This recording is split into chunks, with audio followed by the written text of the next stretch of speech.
Gabriela Bocoví, doctora en Medicina y Salud Pública, nutricionista, dietista. La alimentación realmente podía cambiar el rumbo de muchas patologías e inclusive de cosas tan importantes como la fertilidad. ¿Qué la genera? ¿Qué genera la inflamación? El autoconocimiento es importante, tanto físico, que sepas cómo funciona tu cuerpo, como mental, ¿no? Que sepas cómo funciona y cómo reacciona tu mente. Maravilloso que tengamos abundancia, pero no venimos de allí, ni estamos hechos para comer todo el día ni todo el rato. ¿Cuánto inflama el estrés psicológico y qué papel juega aquí la estabilidad emocional? Hay personas que tienen problemas digestivos y que tienen una microbiota desequilibrada, y hay personas que tienen una microbiota desequilibrada y que no tienen problemas digestivos. Antes comíamos de todo y no pasaba nada, pues es que no somos los mismos ni los alimentos son igual. A día de hoy, ¿cuál es tu propósito en la vida? Porque es que si comes mejor vas a prevenir muchas patologías, pero es que el sistema médico no está enfocado muchas veces en la prevención.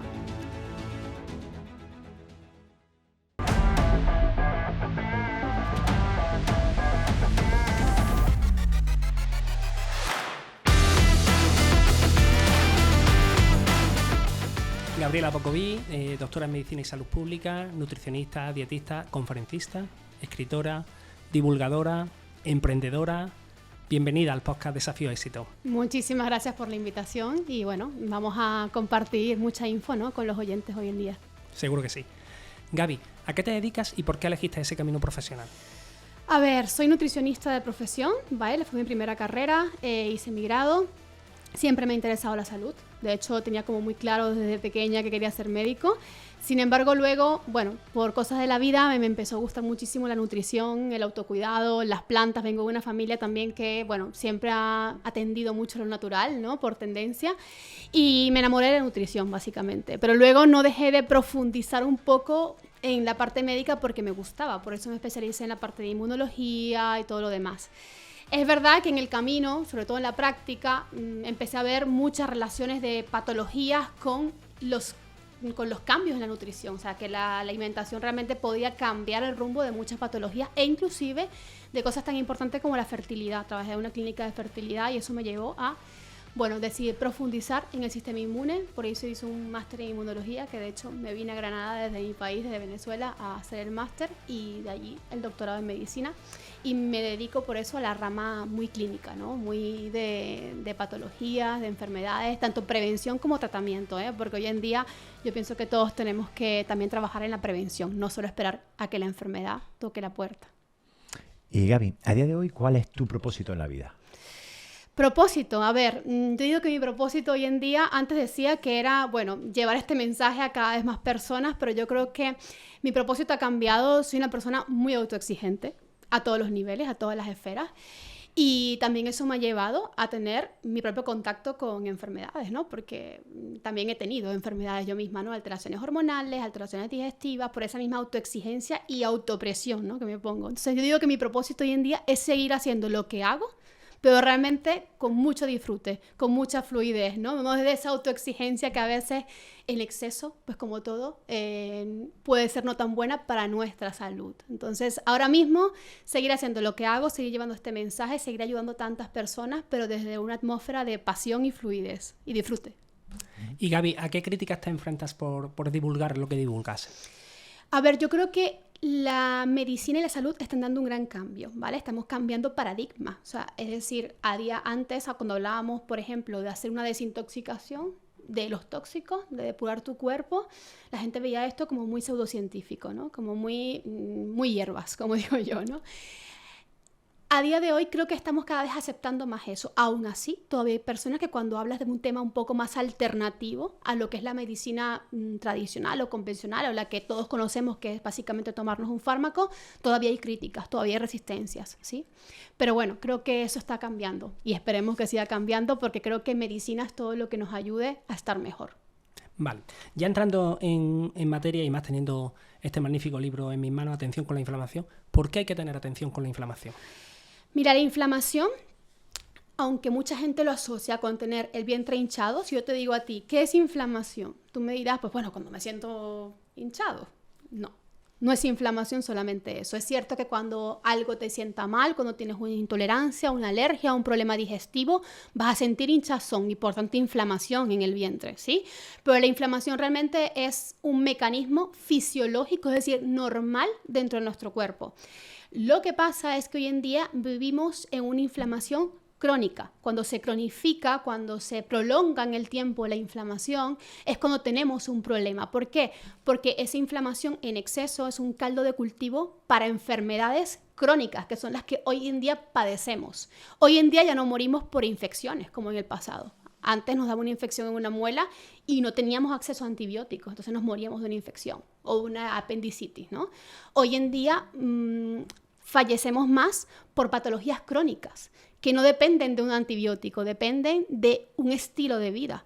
Enfermedades autoinmunes, de cáncer, de simplemente también vivir con dolor, fibromialgia, alteraciones tiroideas, alteraciones hormonales. Hoy en día son las patologías más comunes, más que morirte de una infección. Entonces, hemos pasado de realmente sobrevivir y de realmente tener pocos recursos para gestionar esas enfermedades. Ahora que tenemos fármacos y podemos no llegar a morirnos de una infección aguda, pues tenemos que prevenir todas esas patologías crónicas cuyo caldo de cultivo es la inflamación crónica y persistente en el cuerpo, ¿sí? Pero, un segundo, ¿cómo detectamos la inflamación? Como te digo, la inflamación es un proceso fisiológico, es decir, todos los días nuestro cuerpo está disparando respuestas inflamatorias, es una respuesta de defensa. Cuando yo me expongo a algo que puede ser un posible agresor, puede ser, por ejemplo, un microorganismo, un virus, ¿sí? Como por ejemplo nos pasó hace unos años, ¿no? Como puede ser, por ejemplo, una emoción, algo que me afecte emocionalmente, ¿sí? Yo disparo una respuesta inflamatoria contra eso, un tóxico, yo disparo una respuesta inflamatoria. Eso no está mal porque nos permite defendernos, pero ¿qué pasa si yo estoy constantemente disparando respuestas inflamatorias en mi cuerpo? ¿Sí? Que acabo muchas veces autolesionándome, por ejemplo, que es lo que ocurre en una enfermedad autoinmune. O mi sistema inmune se acaba desordenando y deja de atacar lo que tiene que atacar, como por ejemplo una célula posiblemente cancerígena, a atacar cosas que no debe. Entonces, digamos que empieza un desorden inmunológico y ese desorden inmunológico es lo que lleva al problema de salud o a la patología. No sé si me he explicado un poquito mejor. Totalmente. Y claro, es que es un tema que todos escuchamos hablar de él, pero claro, ¿qué la genera? ¿Qué genera la inflamación? La sobreexposición a los agentes que detonan la inflamación es uno de los factores que genera la inflamación. Entonces, por ejemplo, si yo estoy sobreexpuesto a estrés crónico, ¿sí? Así que estrés psicológico, a un exceso de demanda, a poco sueño, a sedentarismo, a una excesiva toma de fármacos, a el cigarrillo, a los tóxicos ambientales. Por supuesto, yo estoy alimentando ese caldo de cultivo, mi sistema inmune está todo el rato disparando respuestas inflamatorias y estoy alimentando el proceso inflamatorio, ¿sí? Entonces, claro, hay muchas formas de detectar la inflamación, tanto con pruebas que se pueden hacer en un laboratorio, que no siempre tienen que estar elevadas porque cuando yo siempre digo, cuando la prueba está elevada, cuando tu resultado arroja valores alterados, es porque ya hay un proceso inflamatorio instaurado. Pero antes de eso, el cuerpo normalmente te brinda señales. Es decir, vivir de forma crónica cansado, vivir con dolores de cabeza, vivir con dolor en el cuerpo, ya es un signo de que tu sistema inmune está reaccionando y no está pudiendo controlar eficientemente la inflamación de forma eficiente. O sea, que no solo está vinculado con la alimentación, sino que también influye en otros factores. Todo lo que en tu cuerpo genera una respuesta inflamatoria está vinculado con la inflamación. La alimentación es uno, porque todos los días comemos, ¿sí? Pero los tóxicos ambientales también, porque todos los días estamos expuestos a tóxicos en el ambiente. El estrés psicológico es otro, porque todos los días estamos estresados y lidiando con 1000 cosas y cada vez más, ¿sí? El mal sueño y descanso, si por ejemplo trabajas a turno, no duermes lo suficiente, te sobreexiges, ¿sí? El sedentarismo es otro, porque en la medida en que pierdes músculo, el músculo es un tejido antiinflamatorio, la grasa no. Entonces empezamos a llenarnos más de grasa y empezamos a perder músculo, ¿sí?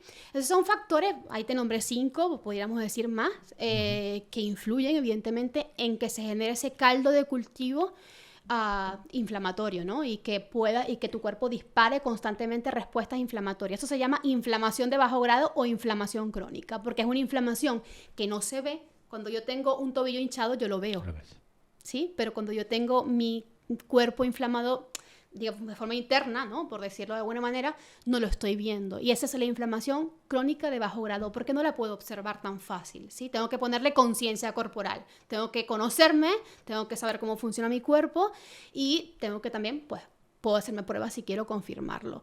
Y también te digo una cosa, nos ha enseñado a normalizar muchas veces la inflamación. Personas que viven con migraña de forma crónica, dependiendo de un antiinflamatorio o un fármaco, no saben que tienen inflamación crónica. ¿Me expliqué? Eso es un signo claro de que tu sistema inmunitario no está funcionando bien y que está generando una neuroinflamación, que es que el sistema nervioso se inflama y te produce dolor, te produce una migraña. Vale, para ¿Sí? profundizar en una idea que ya has lanzado, ¿cuánto inflama el estrés psicológico y qué papel juega aquí la estabilidad emocional?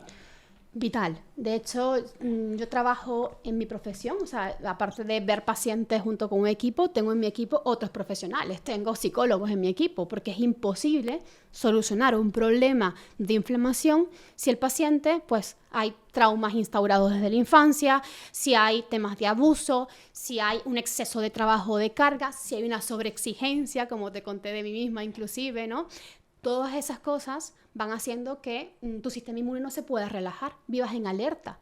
Si tú vives en alerta psicológica, vigilándolo todo, controlándolo todo, como vivimos hoy en día, ¿no? Tengo que llegar, tengo que hacer, tengo que...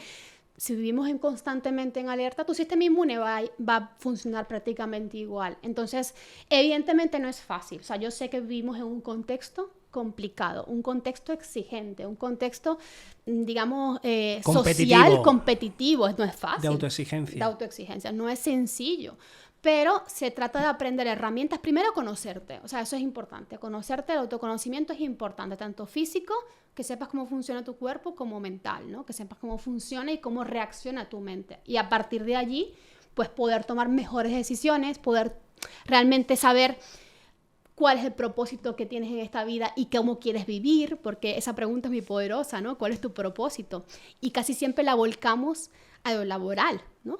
Pero realmente, si hablamos de propósito, venimos aquí a ser y a estar. Todo lo demás lo aprendemos, ¿no? Entonces, es un poco reconciliarnos. A mantener la especie, ¿no? Y a procrear. Claro, realmente es un sentido un poco más, pero venimos aquí a lo que venimos.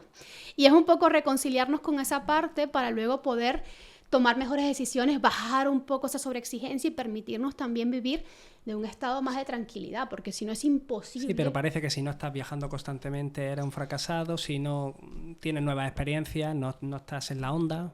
Y te digo, esto no va mejor. No, esto va peor. No. Y aparte creo que es una sociedad que no nos autoimpone. Y el problema es que tomar los hábitos saludables es complicado. Claro. Entonces queremos además queremos también adoptar hábitos saludables en un contexto donde también nos demandamos demasiado. Entonces hay mucha gente que me dice, cuando empieza el cambio de alimentación, me dice, es que estoy estresada, es que esto me da ansiedad. Digo, no es que esto te dé ansiedad, es que ya tú vives ansiosa y esto es algo más que tienes que hacer, que se añade a la lista de 500.000 cosas que tienes que hacer en el día y que no te da la vida. Pero es complicado, o sea, te sientas con unos amigos y como te pidas un Nestí sin azúcar o un té y ellos estén tomando una cerveza, o sea, la presión social es dura, ¿eh? Eso ya es otro tema. Es dura. Es otro tema. Porque tenemos demasiados anclajes sociales y tenemos muy asociado también que si no me bebo la cervecita, si no me tomo el vinito, como que no encajo, ¿no? Y eso también es otro tema, ¿no? Es otro tema que tenemos muy de hábitos sociales. Gabri, hay una afirmación que haces en el libro que me ha llamado la atención, es cuida tu intestino y tu sistema inmune y podrás cambiar tu vida. ¿Qué significa esto?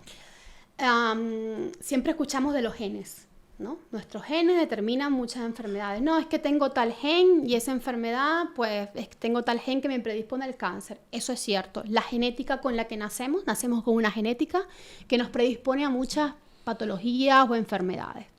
Pero cuando estudiamos un poquito a nivel de ciencia y medicina, también existe el término epigenética. La epigenética estudia que en función al ambiente al que tú te expongas a lo largo de tu vida, vas a disparar o no esos genes. Yo puedo tener genes de una enfermedad, pero pueden dispararse o no.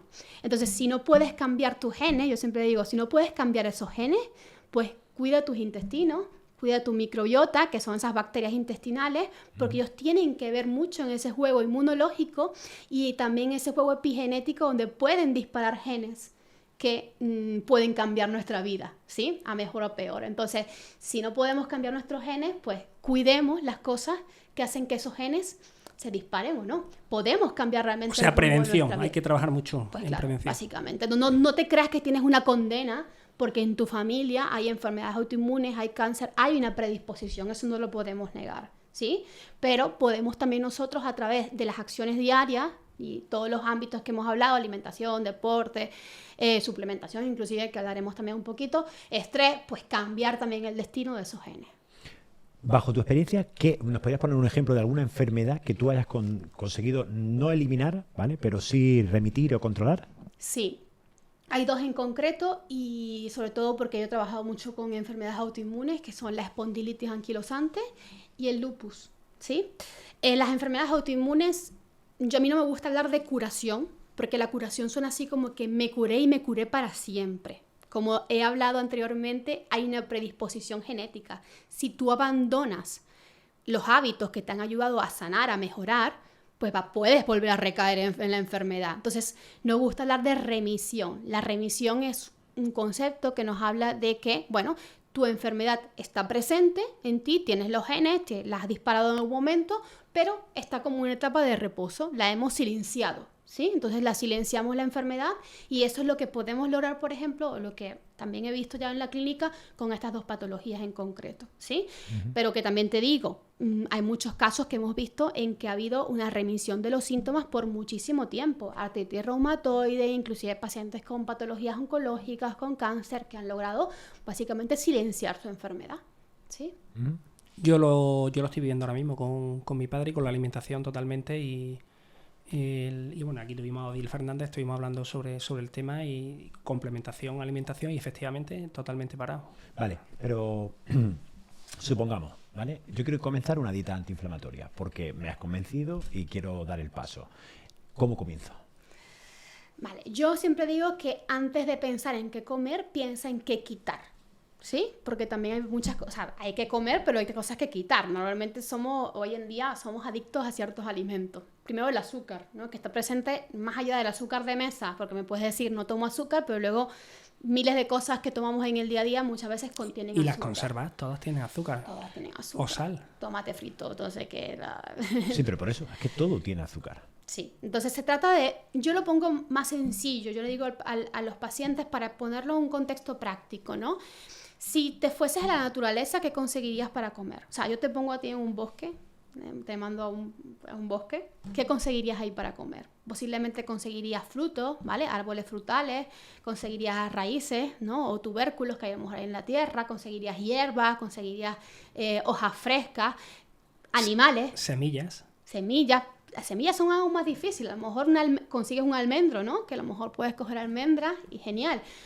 Conseguirías a lo mejor algún animal que corre por allí y si tienes, bueno, buenas destrezas, pescarías, si tienes un lago o un mar cerca, ¿no?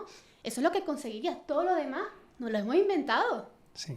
Eso es un ejemplo fácil para empezar realmente a comer antiinflamatorio, porque comer antiinflamatorio no es comer nada especial ni nada que venga en una caja, es simplemente reconciliarnos con lo que estamos hechos para comer, que no digo que no podamos comer nada que venga en una bolsa, una barrita bien estructurada con dátiles, no digo nada que no podamos comer nada un poco procesado, y no digo ultra procesado, un procesado que digo yo una barrita con dátiles sana, no. Hay cosas que podemos comer que vienen en un paquete, no digo que no, aunque intentaríamos reducirlo, pero es reconciliarnos con eso que estamos realmente hechos para comer, ¿sí? Que está allí, que está presente, es un ejemplo fácil.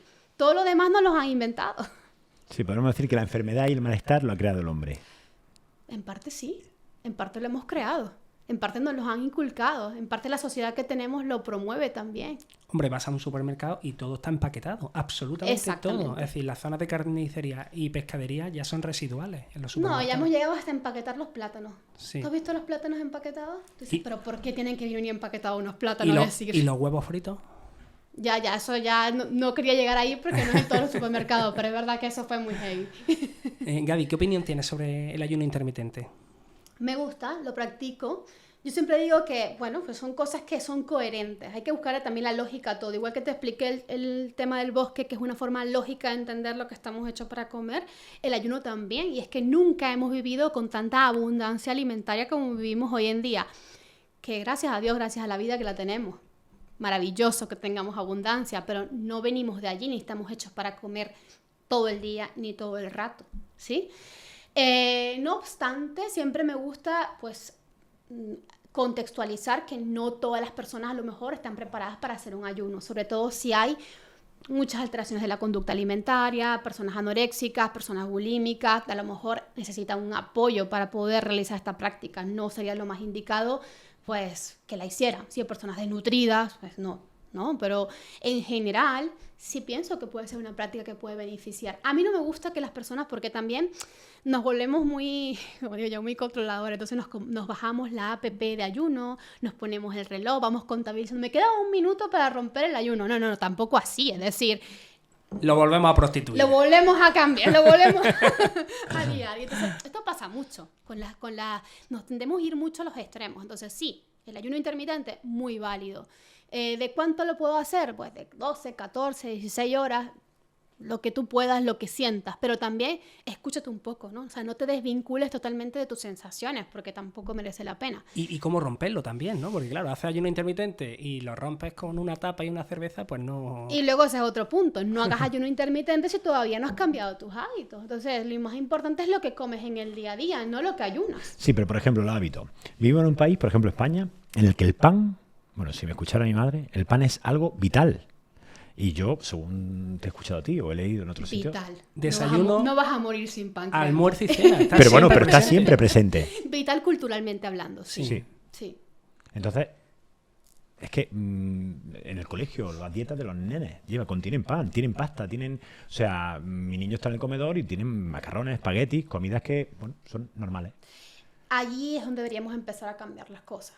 Porque definitivamente, evidentemente, ¿qué pasa? Que el pan, la pasta, las harinas son súper económicas. Es decir, son súper rendidoras, son súper económicas y sacian, llenan temporalmente, pero lo hacen, ¿sí? Entonces, claro, evidentemente no solamente es un tema cultural, es un tema también de economía, muchas veces de facilidad, porque es mucho más fácil abrir un paquete de macarrones, hervirlos, un paquete de arroz, que ponerte a pelar unas patatas, hacer un puré de patatas.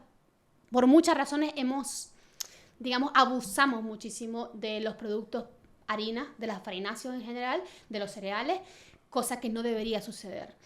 Y bueno, también aquí podríamos hablar del pan, y esto es hablar un montón de cosas, porque el pan ha cambiado, el pan tampoco es lo que era. ¿Me puedes decir también que antes comíamos pan y ahora tenemos problemas con el pan? Pues también, porque no solamente el pan ha cambiado, sino también abusamos del consumo de pan. Si tú le preguntas a tu bisabuela, por ejemplo, evidentemente en aquel tiempo, ¿no? ¿Cuánto comían de pan? Pues comían un trocito, es que no podían comer más, es que además se ponía duro el día siguiente, con lo cual ya o lo rallabas y hacías migas o veías qué hacías con el pan, pero no podías comer pan todo el día, ni todos los días como hacemos hoy en día. Entonces han cambiado cosas. Primero, el pan no es de la misma calidad que se hacía anteriormente, que se hacía con una fermentación más lenta, más cuidada, etcétera. La cantidad que comían no era ni comparable con la cantidad que comemos hoy en día, y ya también podría hablarte también de las modificaciones que ha sufrido el humano, porque también nuestras bacterias intestinales, nuestros intestinos ya han venido cambiando. Entonces tenemos hoy en día una microbiota mucho más empobrecida, que son esas bacterias del intestino, mucho más empobrecida que hace unos años, lo cual nos predispone a que tengamos también más alergia, más intolerancias, más problemas a día de hoy. Entonces, por eso que tú me digas, porque es la típica frase que dice la gente, antes comíamos de todo y no pasaba nada, pues es que no somos los mismos, ni los alimentos son iguales. Pero lo que acabas de decir es cierto, o sea, alergia, yo no conozco, hace años no había tanta alergia, ahora hay muchísima. ¿Por qué van más la alergia y la intolerancia alimenticia que hace 20 años no se hablaba de ello? El sistema inmune, como te digo, ha cambiado. O sea, primero los alimentos han cambiado. No podemos comparar, como te digo, un pan de ahora con un pan de antes. Al pan de antes también llevaba harina, sal, agua y masa madre y poco más. Hoy en día te lees un paquete de pan Bimbo, y levadura, ¿no? No llevaba ni levadura, se hacían más con masas madre. Hoy en día lo que compramos son barras congeladas, que cuestan 3 barras €1. Eso, o sea, ya ni nada más por el precio. Sí, en todas las estaciones de servicio tienes ya pan, ¿eh? Sí. Ya nada más por el precio te puedes imaginar que lo que está allí básicamente no es algo que ha llevado un proceso lento de fermentación, porque no dan los tiempos ni la economía para... O sea, hay un proceso de industrialización de la alimentación. De todo. de todo. Entonces, eso está llevando a que los alimentos no sean de la misma calidad y, por tanto, haya más riesgo de que el sistema inmune reaccione, porque el sistema inmune, como te digo, él está todo el día en nuestro cuerpo viendo a qué ataco, ¿sí? A qué defiendo, de qué te defiendo. Y luego también hay otros factores que han influido. Como nuestra dieta ha cambiado, como nuestros hábitos han cambiado, como el estrés ha cambiado, nuestro cuerpo también está cambiando. Y hoy en día se sabe que hay una transferencia materno-fetal de nuestras bacterias. Es decir, las bacterias con las que nació mi hija hace unos meses son mis bacterias. Y mis bacterias seguramente han cambiado en función a las que tenía mi madre o mi bisabuela. Si ese contexto microbiológico que tenemos nuestros intestinos, esa microbiota ha cambiado, y ha cambiado para peor, porque está cambiando para peor, ¿sí? Nuestro sistema inmune también cambia, porque nuestra microbiota es la encargada también de brindar señales al sistema inmunitario. Lo está haciendo más reactivo, ¿sí? Menos tolerante. Y luego hay otro factor, y es la carga tóxica. O sea, hoy en día nacemos ya, cuando hablamos de los tóxicos ambientales, nacemos ya con una carga tóxica. ¿Por qué? Porque la carga tóxica o los tóxicos también se transfieren de generación en generación. Entonces, la carga tóxica con la que yo nací en el 88 no es igual a la carga tóxica con la que nace mi hija hoy en día en el 2023. ¿Por qué? Porque nació con mucho más tóxicos en su cuerpo que los míos. Como te digo, el sistema inmune está, como te digo, rastreando. Su sistema inmune ya está mucho más alerta que el mío, porque nació con más tóxicos. ¿Me expliqué? Sí, perfectamente. Entonces, eso está haciendo que tengamos, ya nacemos con ciertos elementos que nos hacen estar con un sistema inmunitario más desordenado, más activo, más inflamado, con más predisposición a inflamación crónica y más a alergias, a hiperreactividad inmunitaria, muchas cosas. Hablando en concreto del sistema, o sea, del sistema digestivo, ¿qué síntomas, cómo lo puedo notar? Hay personas que tienen problemas digestivos y que tienen una microbiota desequilibrada, y hay personas que tienen una microbiota desequilibrada y que no tienen problemas digestivos, con lo cual mucha gente me dice, no, yo no tengo ningún problema digestivo, con lo cual yo creo que mi microbiota está bien. Falso. No tiene por qué. No obstante, sí que hay síntomas digestivos que normalmente pueden ser la hinchazón abdominal, que el abdomen se te distienda, exceso de gases, digestiones muy lentas, muy pesadas, eructos, reflujo, que ya te hablan de que hay pues una alteración posiblemente de ese ambiente microbiano. ¿Y cuáles son las principales, ya para profundizar, cuáles son las principales enfermedades relacionadas con la inflamación? Vale, cuando es crónica, evidentemente. Claro, empezamos con las alteraciones, hilando un poquito con la parte digestiva, el famoso intestino irritable, que es como súper etiqueta, todas las patologías que tienen que ver con el sistema digestivo, que hoy en día se habla mucho del SIBOL, sobre el crecimiento bacteriano intestinal, la candidiasis intestinal, el intestino irritable, la gastritis crónica, todo de hecho lo que termina en itis. Te puedes imaginar muchas cosas, gastritis, colitis, rinitis, cistitis, ya implica un proceso inflamatorio, ¿sí? Entonces, y todo lo que ocurra muchas veces o se prolonga en el tiempo ya es crónico. Entonces, todas las patologías del sistema digestivo generalmente tienen una base inflamatoria. Las patologías cardiovasculares, infarto de miocardio, dislipidemias, por ejemplo, alteraciones del colesterol, alteraciones metabólicas, resistencia a la insulina, diabetes, síndrome metabólico, tener evidentemente pues, exceso de grasa abdominal, tiene que ver con un proceso inflamatorio. Hoy en día se habla de que el exceso de grasa ya genera un proceso inflamatorio instaurado, inclusive que patologías como la obesidad tienen que ver con ese proceso inflamatorio, ¿sí? También podemos hablar de enfermedades o alteraciones hormonales que tienden a afectar más a las mujeres, pues con diferencia porque tenemos un background, un bagaje hormonal más amplio, ¿sí? Alteraciones tiroideas, ovario poliquístico, endometriosis, muchas patologías ginecológicas también tienen que ver con la inflamación o es el denominador común. Pero yo que soy un desconocido de la materia, ¿vale? Sí. Por ejemplo, te estoy entendiendo perfectamente, pero yo he escuchado muchas versiones. Por ejemplo, la fruta es buena, otro, no, la fruta no es buena. Hay un vídeo en internet, por cierto, que el chico está tomando cosas y todo es malo. Los huevos son malos, no, resulta que los huevos son buenos. Los lácteos, o sea, yo cuando digo a mi madre que la leche es mala, mi madre me mira con cara de demonio. Ya. Porque es como que es una cultura, o sea, desde pequeños nos están dando leche. Sí. Podríamos ir entrando en los principales temas. Vas a encontrar información diversa, porque te digo que las redes sociales tienen esa parte buena y mala, ¿no? Que nos permiten acceder a mucha información, pero no toda esa información pues está realmente contrastada. hay muchos alimentos que no es que sean malos per se, sino que han sufrido modificaciones que llevan a que hoy en día a nuestro cuerpo no les venga bien, como por ejemplo el trigo, ¿no? Que te hablé antes, o el pan. Sí. Que no es solamente el alimento, porque si nos hablamos de un trigo ancestral, bien fermentado, pues a lo mejor eso es otra cosa. ¿Me explico? El trigo sarraceno, por ejemplo. El trigo sarraceno, que realmente no es un trigo, de hecho no tiene gluten, ¿sí? Es una alternativa también. Entonces, como es explicarte que no es tanto, pues es también que los alimentos han cambiado mucho y eso hace que pues hoy en día nuestro intestino no lo acepte, ni nuestro sistema inmune los tolere como los toleraba antes. Es el caso también de los lácteos. Los lácteos hoy en día, pues en un intestino inflamado, por ejemplo, te va a rechazar los lácteos porque tiene una proteína difícil de digerir. Entonces, claro, pues no es igual. La leche que consumíamos antes tampoco, que la leche que consumimos ahora, hemos también industrializado todo, los intestinos no son iguales, han cambiado muchas cosas. En cuanto a la fruta, que era tu pregunta concreto, ¿no? ¿Qué pasa con la fruta? Pues total, hoy en día también hay una tendencia a demonizar un poco la ingesta de carbohidratos, de hidratos de carbono, de harinas en general. Es como no puedes comer harina, no puedes comer azúcar, no puedes comer fruta porque las frutas son azúcar. No, la fruta, bueno, tienen fructosa, que es el azúcar natural, pero en una matriz nutricional. Tienen vitaminas, tienen minerales, tienen fibra, es decir, no es igual azúcar, no me lo puedes comparar, ¿sí?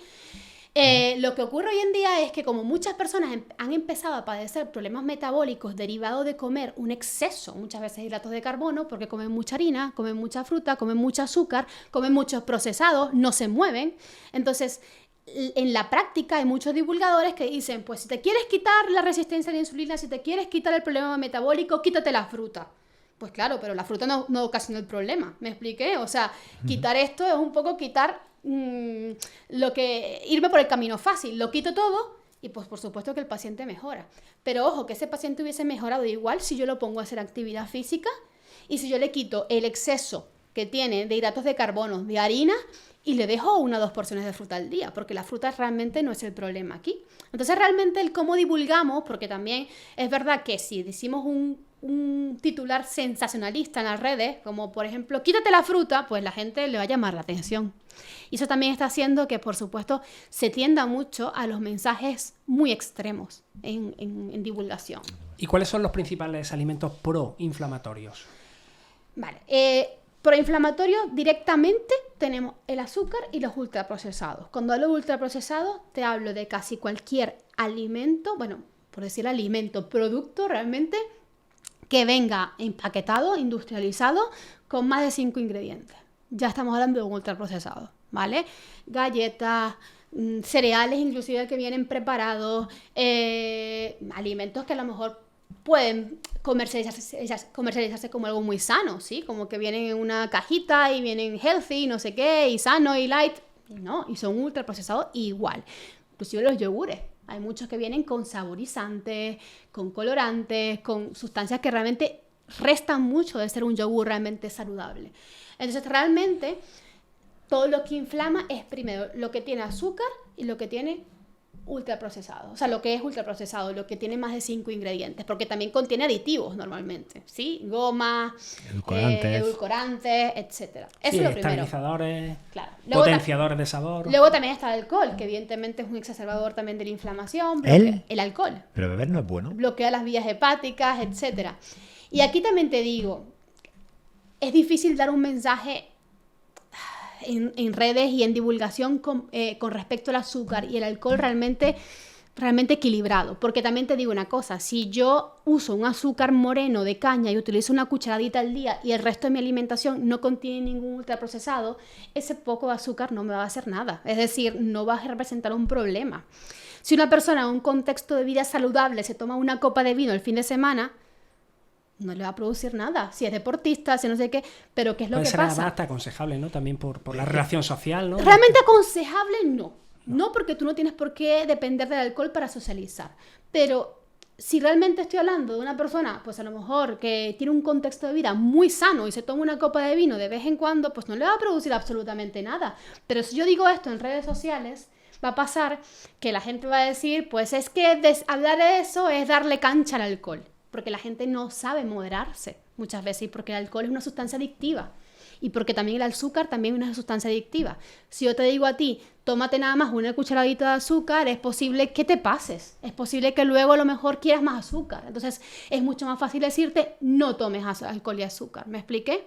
Porque cuando yo hago una afirmación radical, ya me quito el riesgo de que te pases con ese tipo de alimentos que tienen un potencial adictivo. Entonces, es difícil divulgar en un contexto equilibrado muchas veces. Y además, normalmente ya los pacientes que te llegan a consulta realmente están enfermos, es decir, no viven en ese equilibrio de poder tomarte una copa de vino. Sí, pero si yo te soy honesta, si a mí me llega una paciente que se toma 4 cervezas y 2 copas el fin de semana, ¿sí? Y que come fatal, yo con cambiar un poco la alimentación y decirle, mira, no te vas a tomar 4 cervezas, sino que te vas a tomar una, pues oye, ya estamos mejorando mucho, ¿sí? Entonces, yo creo que también depende mucho del contexto de cada paciente, persona, individuo. Pero realmente, desde hablarte de alimentos proinflamatorios, por supuesto que el azúcar, el alcohol y los ultraprocesados son proinflamatorios, las cosas como son, ¿sí? Entonces, Gaby, ¿cómo impacta nuestra alimentación en nuestra longevidad, en nuestra salud y en nuestra calidad de vida? Pues impacta en todo, porque si estamos hablando que también la inflamación, porque esta es otra realidad, la inflamación es un pasaporte directo al envejecimiento celular. De hecho, se habla del término inflammaging en inglés, que es que la inflamación fomenta más el envejecimiento de mis células. Entonces, por supuesto, si yo a través de la alimentación puedo controlar la inflamación, por supuesto que eso se va a traducir en un envejecimiento mucho más sano. Hoy en día padecemos, por ejemplo, de muchas patologías neurodegenerativas, lo que es el Alzheimer, lo que es el Parkinson, la demencia, ¿sí? Son patologías que también se sabe que tienen que ver mucho con el proceso inflamatorio, neuroinflamatorio. Si tú mejoras la inflamación, pues puedes reducir muchísimo que esas patologías se presenten. Y de hecho, en las zonas azules, las blue zones del mundo, se ha observado que uno de los indicadores de longevidad más claros son la capacidad funcional, la movilidad de las personas que llegan a muy viejitos, muy ancianos moviéndose, y la capacidad cognitiva. Son las 2 cosas que envejecen más rápido y pueden cambiar dependiendo del estilo de vida de la persona, sin duda. Respecto al tema, una cosa que me he dejado antes. Yo, por ejemplo, me levanto por la mañana y me tomo un café con azúcar.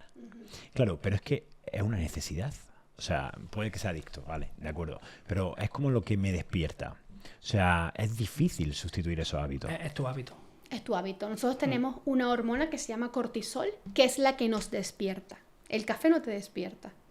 O sea, es decir, fisiológicamente tenemos un pico de cortisol a las 8 de la mañana, que es la hormona del estrés, que tiene muy mala fama el cortisol, pero realmente es la hormona que nos hace despertarnos y estar en alerta. O sea, gracias al cortisol nos despertamos con energía. Cuando tú te despiertas y no tienes energía, es porque tienes una alteración de tu biorritmo y de la capacidad de, pues, regular esa secreción de cortisol. Cuando tú dependes de un café para poder despertarte, puede ser, ojo, número 1, por hábito, porque a lo mejor te has habituado o lo has asociado con ese café. O número 2, porque no tienes energía, y lo que hace el café no es darte energía, es hacer una activación nerviosa en el sistema nervioso para que tú sientas como un push que dura 1 a 2 horas como mucho. Luego te da el bajón y necesitas otro café, probablemente. Pero es bueno, ¿no? Es antioxidante. Tiene propiedades antioxidantes, pero lo que no es bueno es depender del café como fuente de energía, porque luego puedes estar enmascarando un problema de salud. ¿Me expliqué? Con ese déficit de energía. Me despierto cansado, me tomo un café, me espabilo. Y luego me tomo otro café porque a las 2 o 3 horas me da un bajón. Y lo que tengo realmente es un problema de energía en mi cuerpo. Y si lo estás tomando ya con un azucarillo, ya es casi como tomar un dulce. Sí, pero luego tomo aguacate. Sí, y lo compensa. Él cree que lo compensa. Sí, bueno, pero es que da la sensación. Ahora me resulta muy curioso porque tú ahora vas a las cafeterías y yo aguacate hace 5 años no había en ningún sitio. ¿Vale? Y ahora todo tiene aguacate. Entonces creo que la gente tiene la sensación de que como aguacate soy un tío sano. Me encanta que saque ese tema porque la verdad es que estoy un poco haciendo la guerra a ese tema. Porque fíjate, yo digo que soy muy fan de no solamente la alimentación antiinflamatoria, sino congruente con tu zona, con el ambiente. Hace un rato te mandé al bosque a que Sí. conocieras eso, ¿no? Pero realmente, ¿el aguacate es un alimento autóctono a esta zona? No. ¿Lo hemos traído y lo hemos cultivado pues cerca, en buenas condiciones y se está dando? Sí. ¿Pero se da todo el año? No. Entonces, ¿por qué tengo que comer aguacate todo el año? No.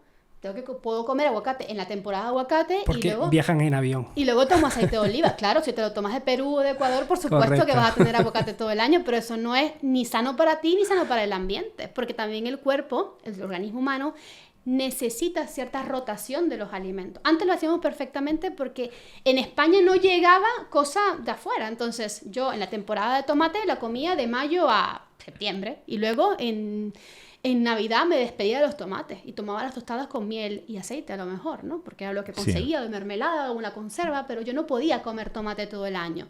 Entonces, ¿qué pasa? Estamos tomando tomate todo el año, pero tomate de invernaderos, tomate importado, tomate que no tiene la misma calidad nutricional que antes ni la misma vitamina C. Y también tomate que muchas veces nos produce alergia. ¿Por qué nos produce alergia? Porque tiene más fertilizantes, tiene más cositas que le hacemos para que pueda estar todo el año presente en tu mesa. Producto de cercanía y de temporada. Totalmente. Venga, pues al pescado. Yo vivo en la sierra. ¿De pescado? Totalmente. Pues bájate, porque... Pero por eso te digo que, o sea, defendemos el producto de cercanía y de temporada, pero Sí. por ejemplo el pescado en ciertas zonas no es tan común como en la Claro. costa. Sí. Entonces, pero es fundamental, ¿no? Es fundamental pero realmente no sería fundamental para otras poblaciones hace muchos años. Es decir, el que vivía en una sierra, el que vivía en una montaña, tenía animales, ¿sí? Sí. Tenía cabras, tenía vacas, yo qué sé. Había animales que había en la zona, liebres o conejitos, yo qué sé. Entonces, ¿qué pasa? Esos animales eran criados en mejores condiciones y esos animales tenían omega 3, porque ¿qué es lo que buscamos en el pescado? El omega 3, ¿no? Que es antiinflamatorio, efectivamente. Ese omega 3 también está en las carnes, si las carnes son criadas de forma adecuada, no con piensos ni aceleradores de crecimiento. ¿Me expliqué? Entonces, si yo tengo una carne bien alimentada, yo también tengo omega 3 en esa carne. Lo que pasa es que hoy en día comemos una carne, pues, a la cual se le tienen granjas, cerditos que reciben mucho pienso, que no tienen omega 3 en sus membranas, y por supuesto, si yo tomo solamente ese tipo de carne y no tomo pescado, no estoy tomando omega 3. ¿Me expliqué?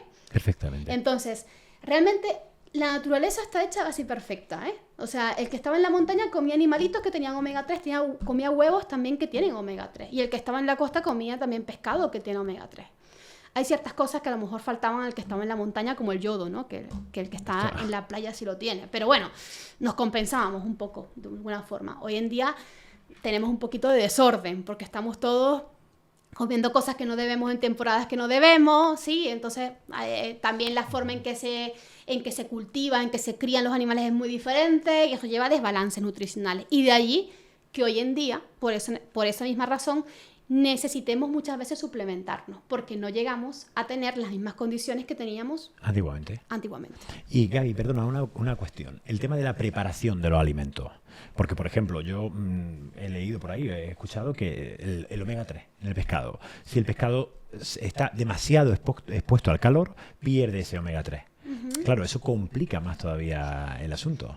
Bueno, no. Es que luego también está el pescado, si es de alta mar, puede tener metales pesados, como por ejemplo el atún, ¿no? Sí, si son pescados grandes. Grandes, Si son pescados pequeños, no. Por eso siempre la recomendación es pescado pequeño, en lo posible. Es decir, sardinas, boquerón, jureles, caballa, bonitos si son pequeños, sargos, ¿vale? Que son pescados pequeños y azules. Entonces, intentar no quemarlos. Lo que pasa es que nos encanta freír el pescado, achicharrar el pescado en la plancha, y eso sí debilita el omega 3. En verano, en el chiringuito. Sobre todo con las cervecitas, en fin, es todo... Hay mucha cultura La vida del es muy pescado. En complicada. Andalucía, por ejemplo, hay mucha cultura del pescado frito en verano. Sí, todo va un poquito ligado. Que no quiere decir que no te lo puedas tomar frito realmente alguna vez, pero es verdad que intentemos tomarlo más a la plancha, hervido, ¿vale? Que son preparaciones que respetan un poquito más el contenido de ácidos grasos omega 3. Y mucho más cuando tú no controlas tampoco los procesos, quién lo fríe, cómo lo fríe y cuántas frituras tiene ese aceite. Y que antes fríamos con aceite de oliva. Correcto. Ahora aceite de girasol o cualquier otro tipo de aceite económico que consiga de garrafón. Gaby, yo tengo una curiosidad. ¿Por qué se le considera al intestino el segundo cerebro? Bueno, muy interesante esa pregunta. Cuando hablamos, siempre hablo mucho de la salud física y de la salud mental, como siempre les he intentado comentar, y es cierto que hay una influencia directa entre nuestro intestino, o sea, nuestras tripas, nuestras digestiones, nuestra microbiota y la forma en que pensamos, ¿sí? Igualmente también esos pensamientos modulan esa microbiota. De hecho, tenemos neuronas en el sistema digestivo, ¿sí? Todo lo que yo pienso también se procesa aquí. Entonces por eso se llama segundo cerebro. Porque si yo tengo una serie de ejes también neuronales en mi sistema digestivo, por supuesto que es parte del sistema nervioso también. Y hay una comunicación bidireccional, o sea, todos sabemos que el tránsito intestinal, básicamente, puede cambiar en función a cómo yo me estoy sintiendo. Cuando tengo un pánico, pues tengo que correr al baño muchas veces, ¿sí? Y eso básicamente es por, bueno, la influencia del cerebro sobre el intestino. Y esto también explica el por qué tantos procesos neurodegenerativos también tienen que ver con la flora intestinal. Cuando te hablaba del Alzheimer, del Parkinson, de la inflamación, de todo eso, también podemos meter ahí la microbiota. La microbiota puede tener que ver en disparar o no respuestas proinflamatorias que van directamente al sistema nervioso, y también pueden precipitar estados de ansiedad y estados de depresión, que no todas las ansiedades y las depresiones son por la microbiota, también te lo digo, pero pueden tener mucho que ver. Y también modificando la alimentación, normalmente los pacientes refieren un mejor sueño y descanso, una mejor tolerancia al estrés, o sea que todo va un poquito relacionado, ¿sí? Entonces también hay relación entre inflamación y depresión, puede haberla. Totalmente. Depresión, estado de ánimo, niebla mental, es un concepto muy reciente que... ¿Qué es niebla mental? ¿Qué es niebla mental? En inglés se llama brain fog, ¿vale? Es como una sensación de tener una nube en la cabeza. Es como cuando te despiertas, sobre todo es mañanera, es matutina. Cuando te despiertas en la mañana y sientes como la cabeza como embotada. Falta de concentración. Falta de concentración, eso es básicamente una clínica de niebla mental. Tiene mucho que ver con cómo reparamos o cómo funciona el sistema inmunitario por la noche. El sistema inmunitario por la noche se encarga de limpiar, detoxificar, también trabajar un poco en la regeneración celular. Cuando tenemos un descanso muy malo, o sea, no reparamos durante la noche, o cenamos tarde, o tomamos alcohol, ¿cómo nos despertamos? Como que nos hubiesen, ¿no?, caído un poco a palos, ¿no? Básicamente. Con lo cual tendrá ahí también relación de experiencia. Que nos acostamos con el móvil en la mano, con las redes sociales, con el capítulo de Netflix. Claro, si hay un mal descanso, y si hay exposición a la luz azul, básicamente, que es lo que tú estás diciendo, hay una peor secreción de melatonina. La melatonina es una hormona, no solamente la hormona del sueño, es una hormona antiinflamatoria y es una hormona que nos ayuda justamente a que el sistema inmune durante la noche trabaje de forma eficiente, a que el sistema digestivo también elimine, el hígado también trabaje en la depuración, en la eliminación de tóxicos. Si yo no tengo un buen descanso, una buena liberación de melatonina, no voy a poder hacer todas esas funciones nocturnas. Y seguramente voy a tener una sensación al otro día de más cansancio, de menos vitalidad y en el peor de los casos despertarme como con niebla mental, dolor de cabeza, etc. Entonces esa sensación tiene una razón fisiológica que a lo mejor no nos explica, nos despertamos, nos tomamos un café, nos tomamos un ibuprofeno y seguimos con la vida, ¿no? Con demasiado abuso quizás de los medicamentos. Sí. Gaby, antes nombraba los suplementos, la suplementación. Me gustaría que abriésemos ahora un poco un turno sobre el tema de suplementos y superalimentos. Claro, son cosas muy diferentes. Son muy diferentes, sí. Pero es como que la herramienta fácil, ¿no? Me tomo este suplemento y como tal, porque es un superalimento y voy a estar estupendo. Claro, el superalimento, bueno, eso fue un poco moda que surgió hace unos años, que son como alimentos que en pequeñas cantidades pues tienen como muchos antioxidantes, muchas propiedades interesantes, etcétera. Ahí pueden ser las bayas de goji, los arándanos, o la maca, o la espirulina, ¿no? Todo este tipo de cositas que vienen a lo mejor en polvo. Y sí, pueden agregar algo extra a tu alimentación, pero también te digo, para mí son adornos. Es decir, si yo no me ocupo de la base de mejorar mi alimentación, por mucha espirulina que yo le agregue, por mucha maca y bayas de goji que yo decore, nada, no va a servir de nada, ¿vale? Y te digo también, la suplementación es más o menos lo mismo. ¿Es necesaria la suplementación? Hoy en día yo considero que sí, porque como te digo, ni los alimentos son iguales, ni los cultivos son iguales, ni el estilo de vida moderno que tenemos es igual que teníamos hace unos años, con lo cual tenemos más estrés, tenemos más cositas que tenemos que potenciar a través de la suplementación, que nos podemos ayudar. No obstante, la suplementación es también un accesorio a ese cambio que yo hago de hábitos. No me sirve de nada yo tomarme un omega 3, un magnesio, lo que sea, si realmente yo no he trabajado en el mejoramiento de los hábitos básicos, ¿sí? O de la base de la alimentación. Uh-huh. Sí. Gaby, ¿y está el sistema público de salud preparado para diagnosticar y tratar los problemas de inflamación? De inflamación crónica, no. Y te voy a decir por qué. Porque no digo que haya profesionales que en la pública deciden actualizarse y deciden, pues, entender todos estos conceptos, un poquito más novedoso, porque el estudio de la microbiota, de la inflamación crónica de bajo grado, es algo que se ha hecho en los últimos 5 o 7 años, no más. Los primeros estudios de microbiota datan del 2014, 15, pero no más.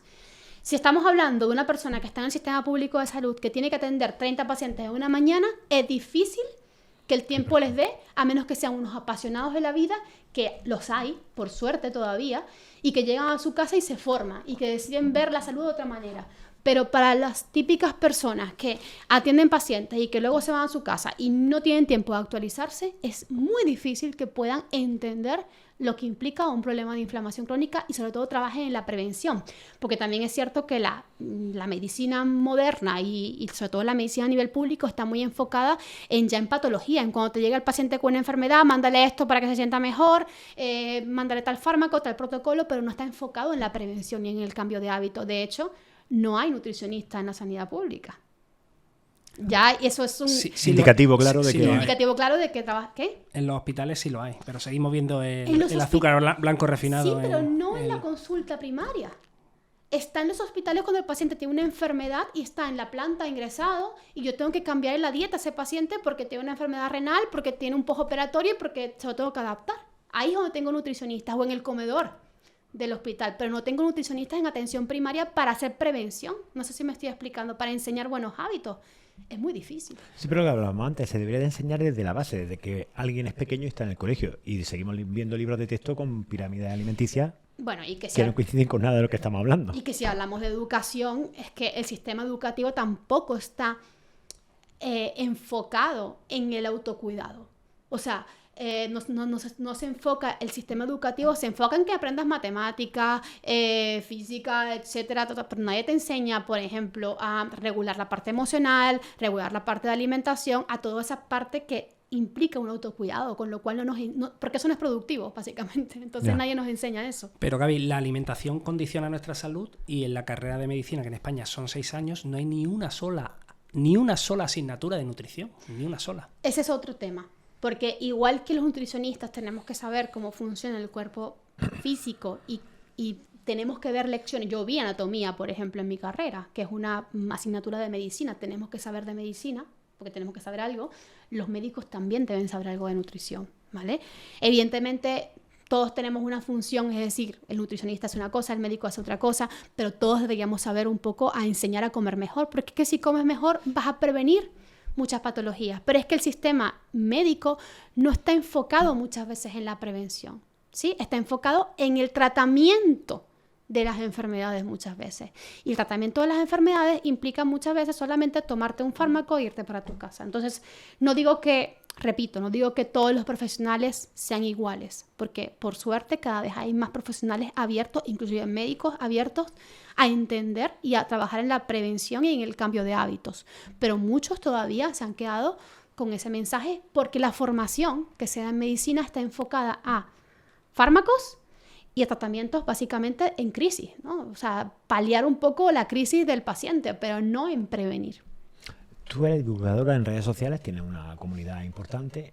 ¿No crees que la desinformación... O sea, a ver, me explico. Hay mucha desinformación en cuanto al contenido del mensaje. Hay muy variopinto, contradictorio. ¿Qué opinas de la desinformación? Mira, yo más que desinformación creo que hay un exceso de información. Hay contradicciones, hoy en día evidentemente tampoco esto está regulado. Cualquiera se puede abrir una red social y hablar sobre lo que quiera, ¿sí? Sin ningún tipo de formación. Entonces aquí lo importante va a ser estudiar bien a cada persona que seguimos, ¿vale? O sea, es decir, no seguir los consejos de todo el mundo, ¿sí?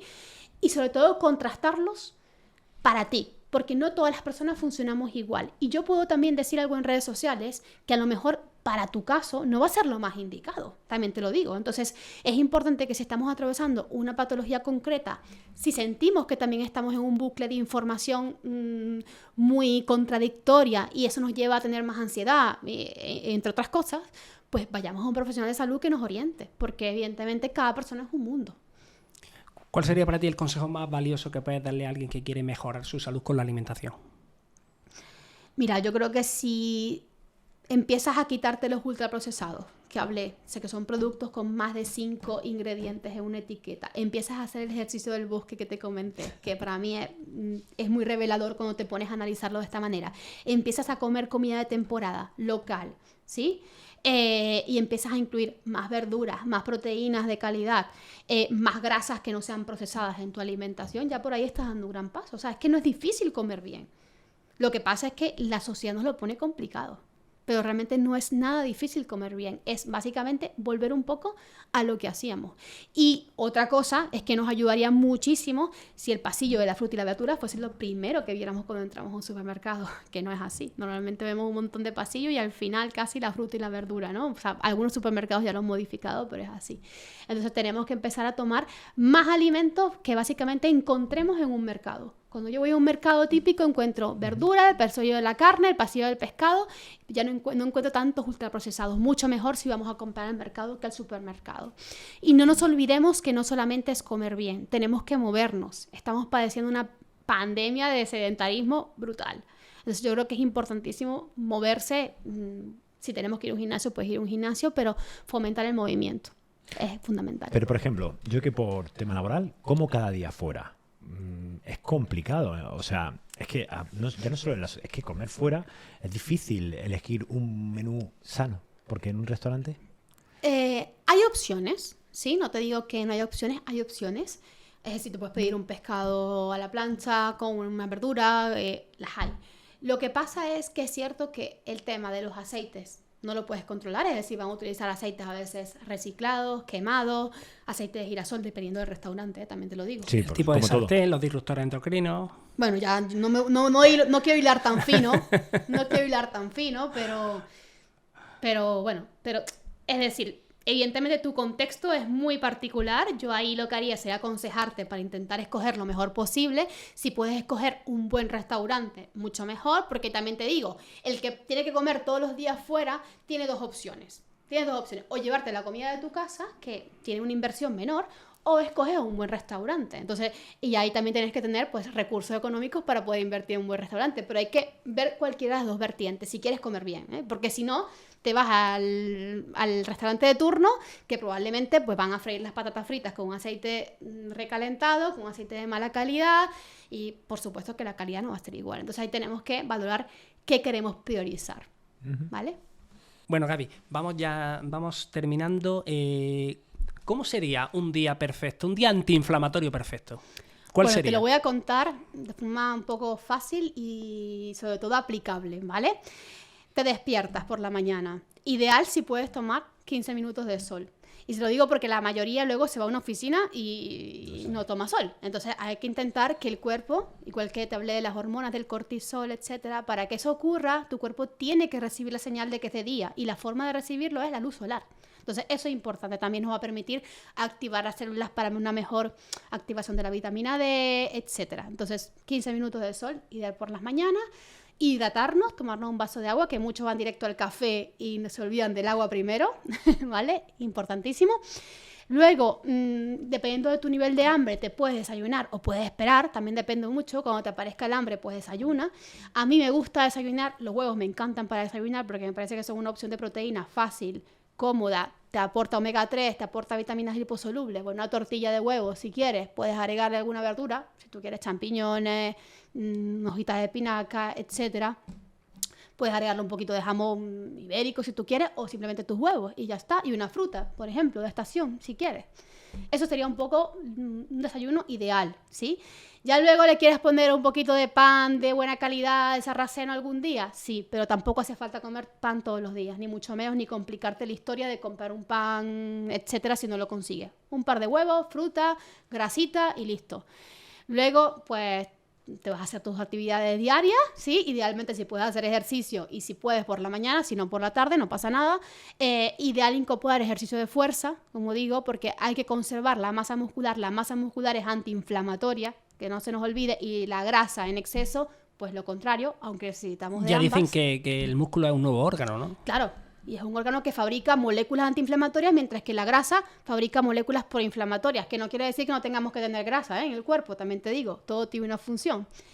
Luego, la comida. Comida y cena realmente son mucho más sencillas, porque comida y cena es comida pues casera, básicamente, tu proteína, carne, pescado o legumbres, por ejemplo, también puedes incluir un par de veces por semana, una buena porción de verduras, ¿sí? Y si quieres yo pienso siempre en priorizar la proteína y la verdura en el plato. Ya luego le puedes agregar, si tú quieres, algo de hidratos de carbono, que puede ser un poquito de arroz, un poco de boniato, por ejemplo, patata, que sean de más de esta calidad, ¿vale? Y grasas, agregar suficiente aceite de oliva, sobre todo en crudo, que hoy en día, bueno, que una de las cosas buenas que tenemos de la zona donde estamos y de España es que tomamos un aceite de oliva de muy buena calidad y tiene excelentes propiedades antiinflamatorias hiperdemostradas por la ciencia. Entonces, un buen chorro de aceite de oliva, sobre todo en crudo. Y luego, ya por la tarde, idealmente no hacer demasiadas entre comidas, porque mientras más descansemos el sistema digestivo entre comidas, mucho mejor.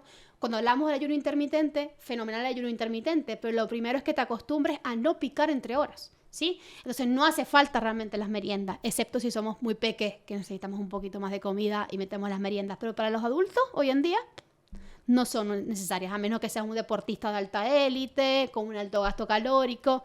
Del resto, la mayoría no lo somos, así que tus 3 comidas y listo. Y luego por la cena, pues siempre fomento cosas que sean de fácil digestión. Las cremas de verdura me encantan, los caldos también me gustan mucho, las sopas, porque son calentitas, reconfortan, preparan para el descanso.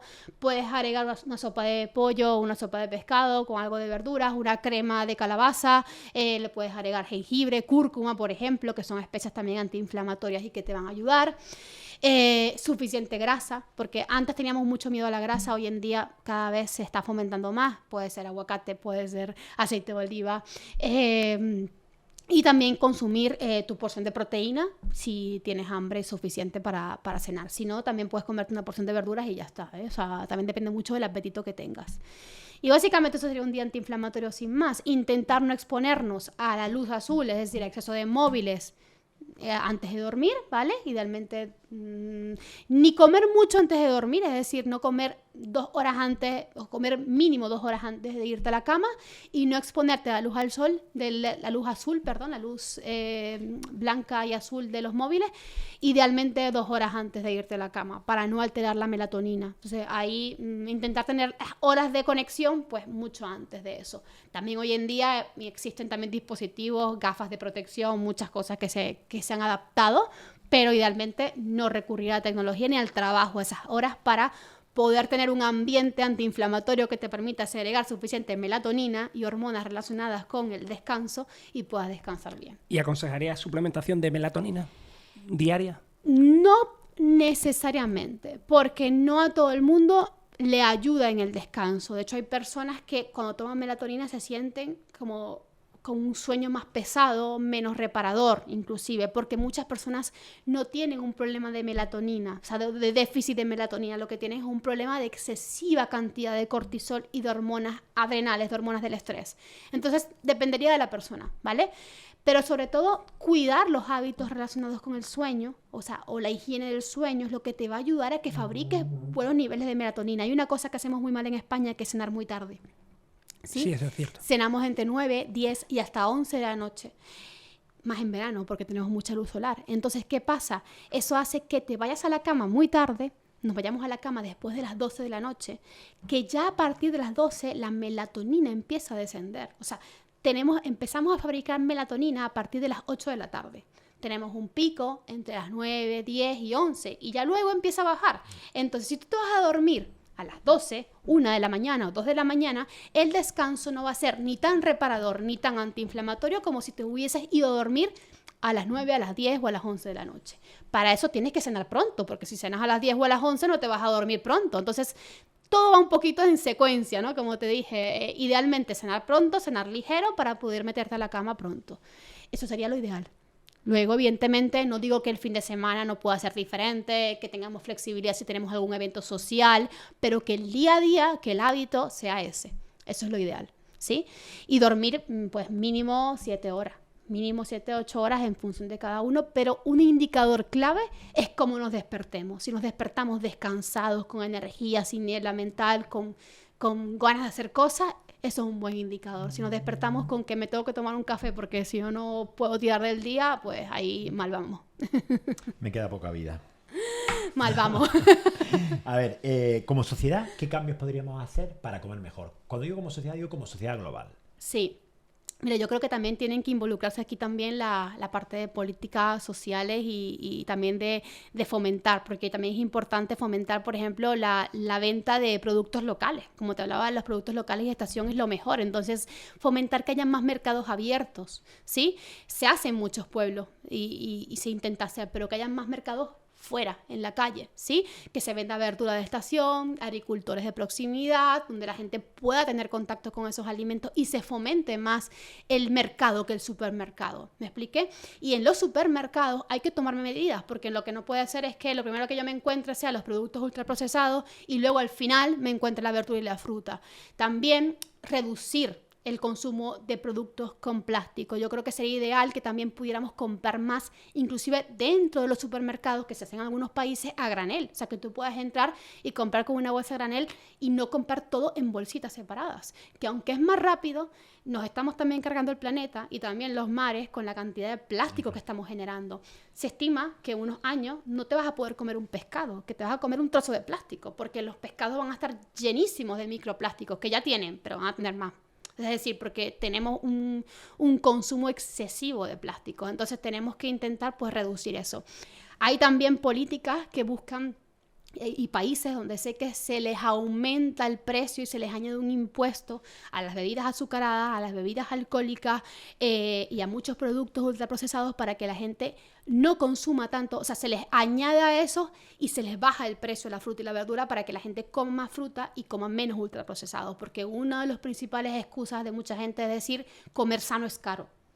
Y realmente no es tanto así si tú empiezas a dejar de comer ultraprocesados e inclusive procesados que son aparentemente sanos, ¿sí? Y empiezas a comer más fruta, verdura y cosas que no necesitan un empaque, ¿sí? Yo creo que hay que hacer muchos cambios realmente, pero por decirte algunos. Lo que es impresionante es el número de repartidores de comida rápida a domicilio, Bueno, que ya te llegas a encontrar por las calles. Eso es ya otra cosa, sí. En un semáforo te puedes a veces encontrar 6 patinetes. Eso es increíble. Bueno, por ir terminando, Gaby, ¿qué le dirías a tu yo de hace 20 años? Uy, a mi yo de hace 20 años creo que le diría, yo era muy obsesiva con las dietas. O sea, es decir, lo que te cuento ahora, vamos, pero en cantidad, en horarios, en la mañana, las típicas dietas, también hacía muchas dietas de gimnasio, como digo yo, ¿no? En la mañana el batido de proteína, luego a las 3 la merienda, luego... He aprendido un poco a desapegarme de eso, a entender cómo funciona mi cuerpo, ¿vale? A entender y respetar un poquito sus ritmos, a escucharme mejor, es decir, cuando tengo hambre, cuando tengo saciedad, cuando quiero comer y no a comer ni por un horario ni por una imposición social. Yo puedo ir muchas veces a un evento y no como. Pues a quien le siente bien, a quien le siente mal, Es decir, si no tengo hambre no voy a comer. Y yo creo que es importante, por eso, fijarnos no solamente en la comida, sino en otros aspectos alrededor de la comida y también a cómo estamos, a cómo somos y a conocernos. Entonces, en la medida en que me desapegué un poco también de tantas restricciones y también empecé a conocer, bueno, la importancia de los pensamientos, de la mente, de tu cuerpo, de cómo funciona, empecé a desapegarme de tantas restricciones, porque comer bien no necesariamente implica estar totalmente restringido. Implica conocerte primero, conocer qué tiene la naturaleza, conocer de dónde venimos para poder tomar mejores decisiones. O sea, yo creo que cuando tú entiendes cómo es el ser humano realmente y qué necesitamos nosotros, cuáles son nuestras necesidades básicas, empiezas a entender mejor por qué estamos haciendo las cosas tan mal hoy en día, porque esta es la realidad, ¿no? Y creo que le diría que se preocupara menos por la dieta, ese yo de hace 20 años, y se ocupara más de otras cosas, ¿sí? De la masa muscular, de la luz solar, del gozo, del disfrute, de muchas otras cosas que a lo mejor no le he prestado atención. Y bueno, Rubén, tú eres experto en marketing digital y ella ha creado una gran comunidad en redes sociales. Correcto. De hecho, me gustaría preguntarte cómo ha sido la aventura, porque, bueno, entiendo que tiene que ser apasionante, ¿no? Sí, yo creo que lo que me impulsó a empezar con esta parte fue la pasión por compartir. O sea, yo realmente lo hice desde un lugar muy poco ambicioso. Yo cuando me abrí mi red social fue para compartir algunas recetas con mis amigos porque me encantaba cocinar y siempre me preguntaba, pues, ¿cómo has hecho esto? Y decía, bueno, me voy a abrir la red social para que la gente entre y vea cómo lo hice y tal, ¿no? Pues, si nunca lo pensé como ni como una fuente de ingresos, ni como que iba a ser mi profesión, ¿sí? poco a poco se fue convirtiendo en un poco más, y luego no te miento, sobre todo en los últimos años las redes sociales han cambiado mucho, hay mucha competencia en el marketing y ya sabes, ¿no? Meta es meta, ¿no? Y publicidad y muchas cosas. Yo creo que una de las cosas que más me sigue ayudando a seguir aquí es la constancia y la tolerancia a la frustración. Son dos cosas importantes, porque hoy en día vivimos en una sociedad muy dopaminérgica, muy lo quiero, lo tengo, ¿no? Lo quiero, lo tengo, y me frustro si no lo tengo rápido. Y las redes sociales te enseñan a manejar bastante la frustración. Pero bueno, también te pueden meter en un bucle dopaminérgico también complicado, ¿no? Entonces yo creo que una de las cosas que más me ha ayudado a mantenerme es que soy constante, o sea, es decir, cuando me gusta algo lo sigo haciendo y cuando me sale mal lo analizo para poder hacerlo mejor, pero no lo abandono. ¿Y en qué momento te disparaste? Porque claro, ahora lo que tú dices y tú publicas impacta en las vidas de miles de personas. Sí, yo tenía muy claro hace 5 años, de hecho hace 8 años cuando me vine a España, que quería aprender más del sistema inmune y que sabía que esto era determinante para el futuro.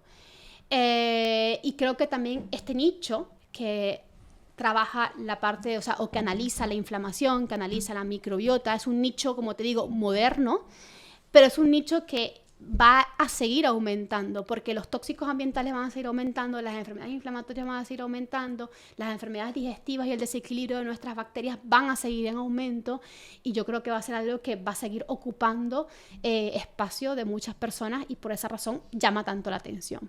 Pero bueno, sin duda lo que me hizo meterme allí fue porque empecé a ver que tenía relación con muchísimas patologías hoy en día, y me encanta poder divulgar y hacer que muchas personas entiendan lo que puede impactar hacer un cambio en su estilo de vida. Y Gaby, para finalizar, ¿en qué proyectos de futuro estás ahora mismo trabajando, estás inmersa? Bueno, tengo mi primer libro, que es Atención con la inflamación, que está allí. Correcto. Es una guía para combatir y mejorar nuestro sistema inmunitario. Ahí explico muchas de las cosas que he explicado aquí con muchísima más profundidad, y por supuesto también con una parte práctica para que aprendas un poco a ejecutarlo. Y en septiembre de este año sale mi segundo libro, que va a ser mucho más, yo creo que impactante, porque nos va a invitar a accionar mucho más, a ponernos mucho más en la práctica. Y también espero que ayude a muchas personas, sobre todo que no pueden permitirse un proceso individual, o sea, una consulta, pues empezar desde ya a hacer cambios en su estilo de vida, porque va a estar bastante revelador. Se lo regalaré en octubre, su cumpleaños. Se lo regalaré. Revelador. Gaby, ha sido un auténtico placer. Me ha encantado y nada, muchísimas gracias Me por tu alegro visita mucho. y por estar aquí con nosotros. Muchísimas gracias a ambos, ¿vale? Por la invitación, y nada, pues que este podcast siga llegando a muchas personas y ayudándoles a mejorar Esperemos. Muchísimas gracias. sus vidas. Nada. Ha sido un placer.